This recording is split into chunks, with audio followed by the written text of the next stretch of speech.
আপনার নাম? শান্ত দাস। আপনার বাড়ি কোন জায়গায়? বারুবি। কি হয়েছে আপনার পুকুরে? আমার পুকুরে দেন কোন দুষ্কৃতীরা মানে বিষ দিয়া সবটি মাছ মেরে দিয়েছে। মারার পরে গেছি আমরা রাত্রে 4টা থেকে আমরা রাত্রে 8টা অব্দি আসলাম পুকুরে। পরে কয়েক প্রশাসন থানার খবর হয়েছে, থানা স্টাফ গেছে গিয়ে বিচারও করে আসে। বান্ধের আশেপাশে বাড়িতে আমরা কোনো শত্রু নাই। আপনি যে পুকুরে যে চাষ করতেছেন আজকে কতদিন হয়েছে? 4 মাস হয়েছে। 4 মাস হয়েছে পুকুরটা লিজ রাখছে। তো আপনি যে এত বড় ঘটনা করছে, আপনি খোয়াই প্রশাসন বা থানাতে কি ইনফর্ম করেছেন?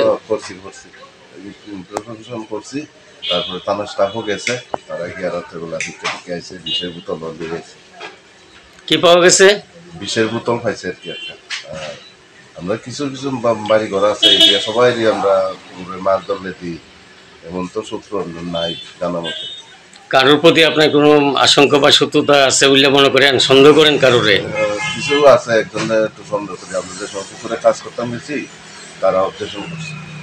তারা জায়গা ভেঙে দেওয়া, রাস্তা মন্দিরের জায়গায় মাটি ফেলাইছে, পুকুরের মালিকের বান্ধব কারণ মধ্যে ফেলাইছে করে এরা অবজেকশন দিচ্ছে। দেওয়ার পরে আমরা কিছু কারণে একটু সন্দেহ করি আর কি। আপনার মানে কত টাকার মতো ক্ষতিগ্রস্ত হয়েছে? 80-85 হাজার টাকার মতো খরচ হয়েছে। 80 থেকে 85 হাজার টাকা ক্ষতিগ্রস্ত হয়েছে আপনার। সব ফোনা ফেলাইছে, 30 টাকা 40 টাকা গুঁড়া ফোনা ফেলাইছে। এই জন্যই আমার কথা, আমি প্রশাসনের কাছে এইটাই আমার দাবি, আমি যাতে একটু সুষ্ঠু বিচার চাই।